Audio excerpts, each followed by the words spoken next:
E aí, meus amigos, tudo bem com vocês? Sejam bem-vindos a mais uma aula aqui do Futura e Procuradorias.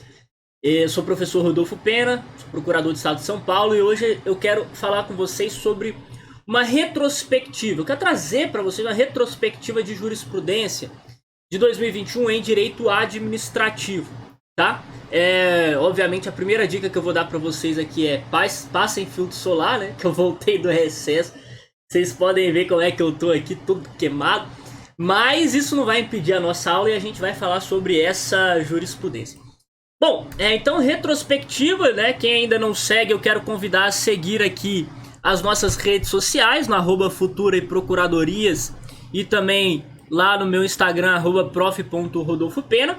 E a gente já começa com essa súmula, né? Vamos começar, na verdade, com as súmulas editadas pelo STJ durante esse ano de 2021, né, o ano que se passou, que é uma súmula que traz uma hipótese de imprescritibilidade de ação indenizatória, que é a ação por danos morais e materiais decorrentes de atos de perseguição política no período do regime militar, né, com violação de direitos fundamentais no período do regime militar. Então, se você tem, por exemplo, aquele parente ou conhecido, ou sabe de alguém que pelo regime, lá no período do regime militar, sofreu perseguições políticas, foi preso, sofreu tortura, sofreu alguma situação de perseguição com violação dos direitos fundamentais, por exemplo, como o direito de ir e vir mesmo, né, uma prisão ilegal. Essa pessoa fala, mas já se passaram aí 30, 40 anos, nem sei, né, 40 anos. Já se passaram aí 40 anos, e aí? Olha, essa ação de indenização contra o Estado, ela é imprescritível, beleza? Pode ingressar com a ação a qualquer tempo para buscar indenização por esses danos sofridos, sejam eles morais, sejam eles materiais. Claro que o dano precisa ser comprovado, o ato de perseguição precisa ser comprovado, o que é muito difícil, mas, né, por outro lado, você tem a facilitação da imprescritibilidade, ok? Essa é a primeira súmula. Olha, a verdade aqui, pessoal, o objetivo da nossa aula não é esgotar todos os temas. É trazer essas informações para que vocês possam acrescentar no material de vocês, possam se atualizar em direito administrativo, tá? E dar uma rápida explicação, beleza? Então a segunda súmula é: a autoridade não dispõe de discricionariedade para aplicar ao servidor pena diversa de demissão quando caracterizadas as hipóteses previstas no artigo 132 da Lei 8.112. Ah, mas é uma súmula que se aplica à Lei 8.112, âmbito federal. Ok, mas ela também será aplicada em âmbito estadual e municipal, quando essas legislações, nos seus respectivos estatutos dos servidores públicos, tiverem previsão de uma conduta que configure demissão. Quando se verificar uma conduta do servidor que se amolde a essa hipótese de demissão da lei, o administrador não dispõe de discricionariedade para aplicar penalidade mais branda. Veja que essa já era a jurisprudência pacífica do STJ e inclusive engloba a cassação de aposentadoria. Então, cometeu uma infração disciplinar que se amolda a uma hipótese prevista na lei, como de demissão ou cassação de aposentadoria, não há discricionariedade do administrador. Ele estará obrigado a aplicar essas penalidades. É um ato vinculado. Ele não pode chegar e dizer, não, aqui foi, não gerou danos para a administração, não foi grave a conduta, eu vou aplicar a suspensão. Não, ele está obrigado, é vinculado. É vinculado o ato que aplica a penalidade de demissão e cassação de aposentadoria. Essa é a súmula 650. A súmula 651, ela vai tratar da independência entre as instâncias. E ela vai dizer o seguinte: a autoridade administrativa, ela tem sim competência para reconhecer que houve um ato de improbidade administrativa para fins de aplicação da penalidade prevista lá no Estatuto dos Servidores Públicos. É óbvio que a autoridade administrativa não tem competência para aplicar as sanções do artigo 12 da Lei 8429, que é a Lei de Improbidade Administrativa. Essas sanções somente podem ser aplicadas pela autoridade judicial. que vai verificar se houve improbidade ou não, para fins de aplicação das sanções desse artigo 12. Mas os estatutos dos servidores prevêem, na maioria dos casos, que um ato de improbidade é a hipótese de demissão. Então a autoridade competente a autoridade administrativa competente vai observar, vai verificar se houve improbidade para o fim de aplicação dessa demissão. Então, se o juiz disser não houve improbidade, a autoridade administrativa pode dizer não, houve improbidade. Porque as esferas, as instâncias administrativa e judicial, elas são independentes entre si. Vamos passar agora para os julgados do STF. Esse daqui rapidamente, né? O poder regulamentar, ele vai dizer que é inconstitucional a lei, ou a lei estadual que estabelece prazo para o chefe do Poder Executivo apresentar a regulamentação de dispositivos legais. Então, o artigo 84, no inciso 4, ele vai dizer que compete ao chefe do Poder Executivo regulamentar as leis, enfim, para lhes dar fiel execução. Esse regulamento, que é chamado de regulamento executivo, editado com base no poder regulamentar ou poder normativo, ele vai apenas especificar a aplicação da lei, indicar, interpretar a aplicação daquela lei, não vai criar direitos e obrigações, não vai inovar na ordem jurídica. Agora, não cabe ao legislador impor um prazo para que o chefe do Poder Executivo ele venha editar esse regulamento executivo, sob pena de existir, nesse caso, uma indevida interferência do Poder Legislativo sobre o Poder Executivo, violando aí a separação entre os poderes, ou como dizem os doutrinadores mais modernos, a harmonia entre os poderes. Quem tem competência, e isso está dentro da discricionariedade, para definir quando será o momento de regulamentar aquele ato normativo, aquela legislação, é o próprio chefe do Poder Executivo. Ok? Próximo, então. Esse é muito importante, hein? Município prejudicado é legitimado para execução de crédito decorrente de multa aplicada pelo Tribunal de Contas Estadual, agente público municipal em razão de danos causados ao erário municipal. Veja que aqui há uma superação da própria jurisprudência do STF.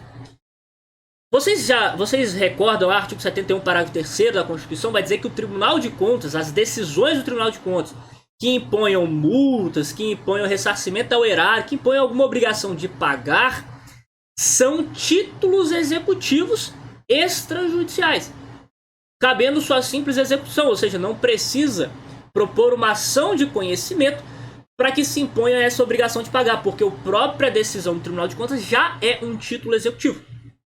Então, basta sua simples execução por mediação executória. Quem é que tem competência para executar essa decisão? Ora, o STF, em primeiro lugar, já falou que o Ministério Público de Contas não tinha competência para executar essas multas e essas decisões que impõem a obrigação de pagar. O Ministério Público de Contas, que é um órgão junto ao Tribunal de Contas, tem ali as suas atribuições que não se relacionam a essa execução. E aí ficou o seguinte, olha, quando é ressarcimento ao erário, é claro que vai ser o ente prejudicado. Então, se o ente prejudicado foi o município executa o título que determinou o ressarcimento ao erário. Se for o Estado, o Estado vai executar. Por que está falando isso? Porque não existe Tribunal de Contas dos municípios, né? Não pode ser criado, mas existiam alguns, né? E aí eles se mantiveram, são só 2 estados que tem, mas não se pode criar novos tribunais de contas de municípios. Então, quem vai julgar as contas municipais é o Tribunal de Contas Estadual. Aí fica essa briga, né? Quem é que executa? Não, o Tribunal de Contas é estadual, então quem executa é o Estado. Então ficava essa briga. Com relação ao ressarcimento erário, ficou claro isso. O ente prejudicado vai executar o título, né? Porque é ele quem tem que ser ressarcido do dano a ele causado. Isso aqui é óbvio, questão de lógica. Agora, e a multa aplicada? Né? A multa aplicada, segundo o STF, no seu entendimento anterior, quem ia executar essa multa aplicada era o Estado. Era o Estado cujo Tribunal de Contas fazia parte. Então, por exemplo, se o Tribunal de Contas do Estado de São Paulo aplicasse uma multa a um agente público municipal por um dano causado ao município, quem executaria aquela multa seria o Estado de São Paulo. Por quê? Porque o Tribunal de Contas ele é um Tribunal de Contas estadual. Só que aí vem o STF e modifica o seu entendimento. Fala o seguinte, não. Agora, se a multa for aplicada a agente público municipal por dano causado ao erário municipal, quem vai executar é o município prejudicado. Então, unificou aqui a regra. Quem executa o título decorrente da decisão do Tribunal de Contas é o ente prejudicado. Não interessa se é ressarcimento ao erário, não interessa se é multa, ou se é ambos. Próximo. Isso aqui é bem legal, né? Inconstitucional a interpretação que exclui o direito de candidatos com deficiência à adaptação razoável em provas físicas de concurso público, sendo inconstitucional a submissão genérica dos candidatos com e sem deficiência aos mesmos critérios em provas físicas, sem demonstração de sua necessidade para exercício da função pública. Então veja só, é o seguinte, olha, o candidato portador, né, a pessoa com deficiência, candidato com deficiência, ele normalmente vai concorrer aos cargos públicos. Claro, e ele tem ali o percentual reservado para ele e tal, tudo mais. Claro que ele só vai concorrer e só vai poder tomar posse no cargo em que essa deficiência não impossibilite o exercício das atribuições. Só que aí o Estado que vai ter que demonstrar que aquela deficiência ela é incompatível com as atribuições daquela carreira. Ok? Se aquelas atribuições forem compatíveis, se aquela deficiência for compatível com as atribuições da carreira, ele vai participar normalmente do concurso e vai poder ser nomeado, vai tomar posse. E aí esse concurso público tem que promover nas provas físicas a adaptação razoável à pessoa com deficiência, conforme aí todo o regramento de proteção à pessoa com deficiência, inclusive o regramento internacional que foi incorporado aqui como emenda à Constituição Federal e tudo mais. Então tem que haver essa adaptação razoável ao candidato com deficiência. Seguindo adiante, recursos vinculados ao orçamento estatal. Isso aqui é bem interessante, né? Vai falar da possibilidade de uma empresa estatal pagar os seus débitos por meio de precatório. O artigo 100 da Constituição Federal vai falar que quem paga os seus débitos por meio de precatórios é a Fazenda Pública. E Fazenda Pública significa pessoa jurídica de direito público. E aí, como as empresas estatais são pessoas jurídicas de direito privado, não se enquadram nesse contexto de Fazenda Pública. E como regra, não pagam os seus débitos por meio de precatórios. Além disso, seus bens são bens privados, então, em tese, podem ser penhorados para fins de execução. No entanto, o que define o STF em condições específicas, veja, prestadora de serviço público essencial, gravem bem esses requisitos, em regime não concorrencial e sem intuito lucrativo primário, elas não terão seus bens bloqueados ou sequestrados.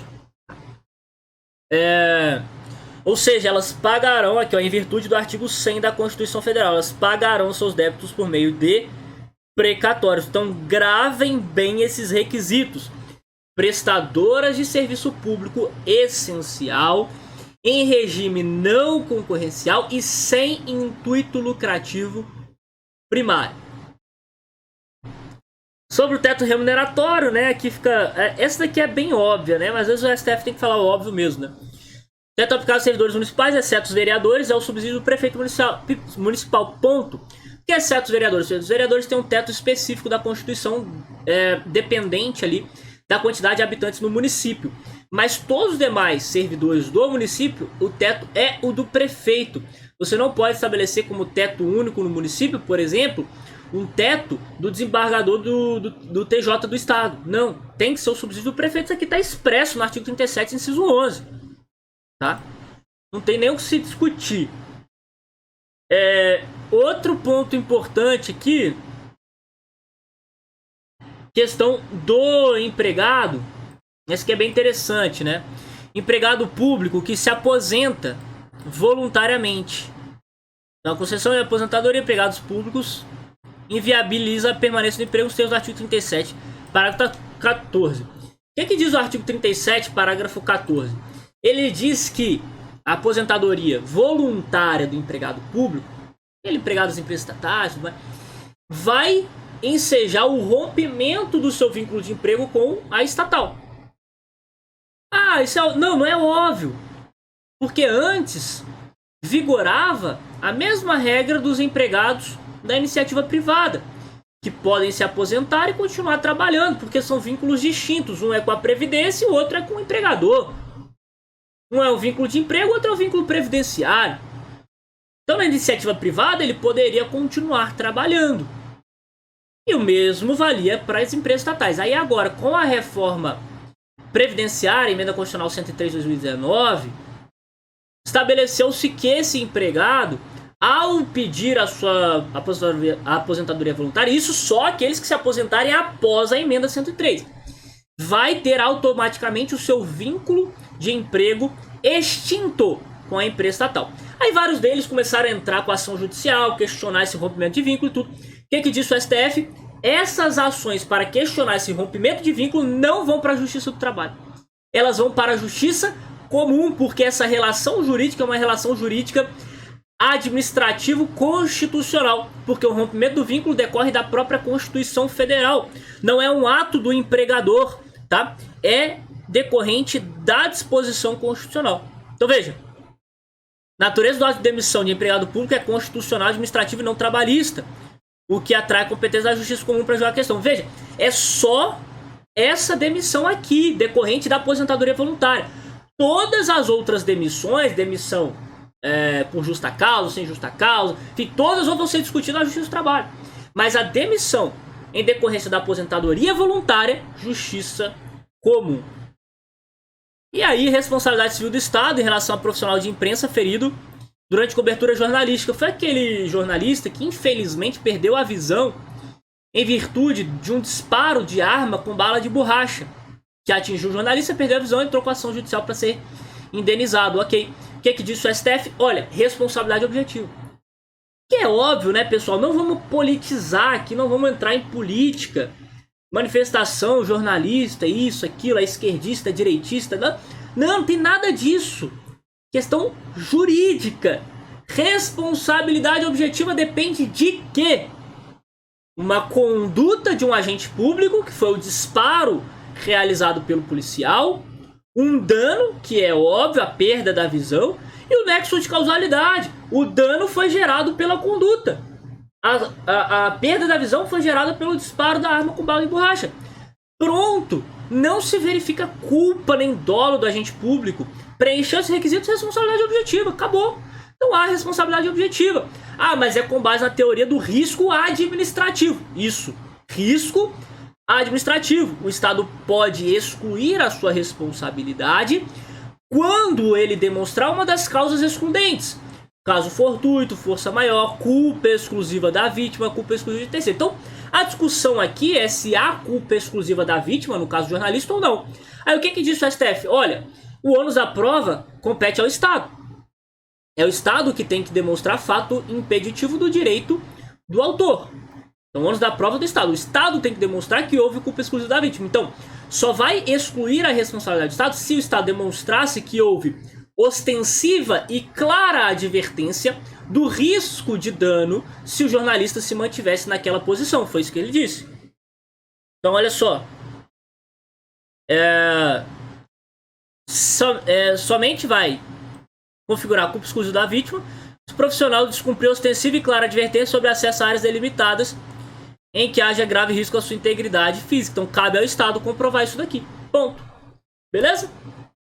Bom, e com relação à extinção dos atos administrativos, julgou inconstitucional a lei do Estado estadual, que inclusive aqui do Estado de São Paulo, que previa o prazo de 10 anos para que o Estado pudesse ali exercer a sua autotutela sobre os atos administrativos, dos quais decorram efeitos favoráveis aos particulares.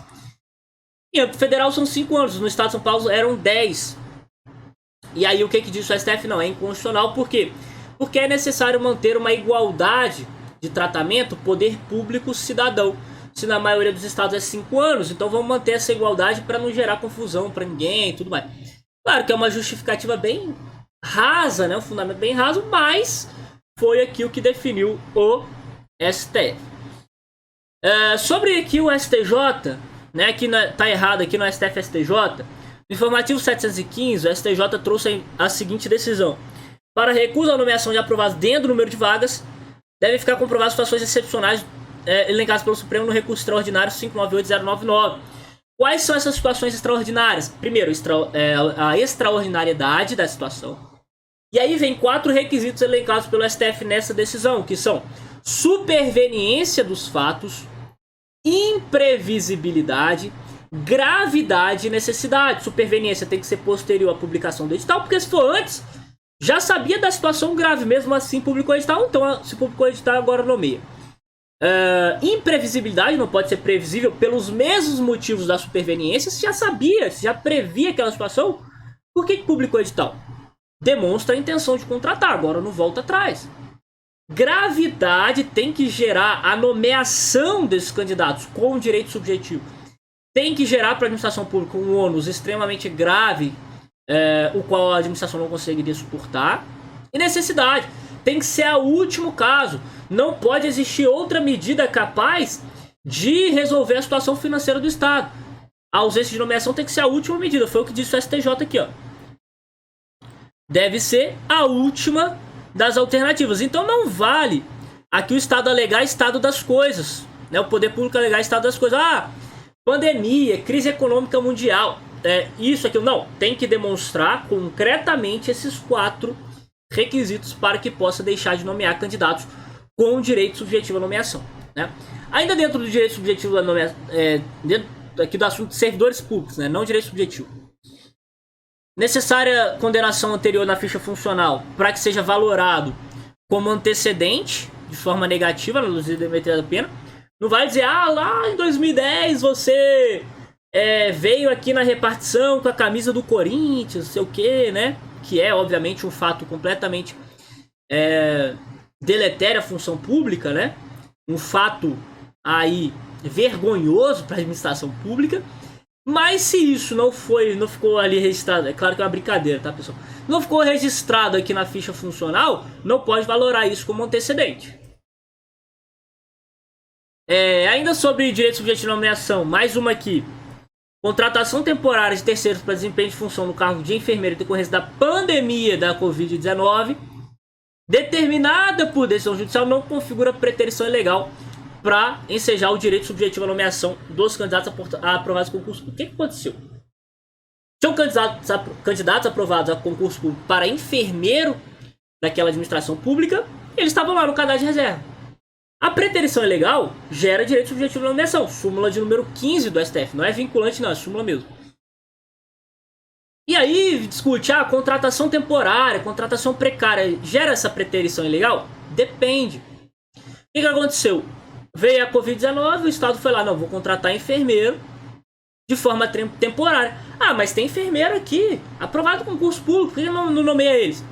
Porque a Covid-19 é uma situação excepcional, né? Uma situação de necessidade temporária de excepcional interesse público. Então, preenche os requisitos do artigo 37, inciso 9. Não há desvirtuamento da contratação temporária. Só vai configurar preterição ilegal dos candidatos aprovados em concurso público a contratação temporária que configure desvirtuamento de suas finalidades. De fato, a Covid-19 é uma situação temporária, de necessidade temporária, de excepcional interesse público. Ora, o Estado só vai precisar daqueles enfermeiros por um tempo, né, por um período de tempo delimitado. Pelo menos a gente espera, né, que seja período delimitado. Parece que esse negócio não acaba nunca, né? Então, né, se fosse permanente, se tornar permanente, aí tem que contratar por concurso. Mas a gente espera que seja uma situação temporária. Então pode contratar temporário sem desvirtuamento. Então não configura preterição ilegal. Para configurar preterição ilegal, tem que demonstrar o desvirtuamento da contratação e que existam cargos vagos naquela carreira. Quanto mais que nesse caso aqui houve determinação de nomeação por decisão judicial. E aí a jurisprudência do STF é pacífica, dizendo que a nomeação determinada por decisão judicial não configura preterição ilegal. Probidade administrativa, essa daqui não pode se limitar ao indúbio pro societar, vai ficar bem limitada a aplicação dessa jurisprudência com a modificação da lei de improbidade, porque a gente não tem mais aquele juízo de delibação que o servidor ia lá, apresentava a sua defesa prévia, aí o juiz ia ver se recebia inicial ou não, e se recebida inicial, ele cita o servidor para apresentar aí sim a sua defesa. Não tem mais essa defesa prévia. O juiz recebe, quando a petição inicial chega para ele, ele já decide se recebe ou não a inicial. Aí nessa decisão ele vai poder utilizar indúbio pro societal, ou seja, na dúvida, recebe a inicial, mas não pode a decisão se fundamentar exclusivamente nesse brocardo jurídico. tem que haver uma fundamentação específica, com indícios da improbidade e tal. Esse aqui é legal, ó. O candidato aprovado em concurso público pode assumir cargo que, segundo a existe título de ensino médio profissionalizante, concurso técnico, caso não seja portador desse título, mas tenha diploma de nível superior na mesma área. O que aconteceu? Aqui a situação é a seguinte: concurso para técnico em enfermagem. Um enfermeiro que não tem o curso técnico de enfermagem, mas ele é enfermeiro formado, graduado, faz o concurso. Vai impedir ele de tomar posse no cargo de técnico de enfermagem?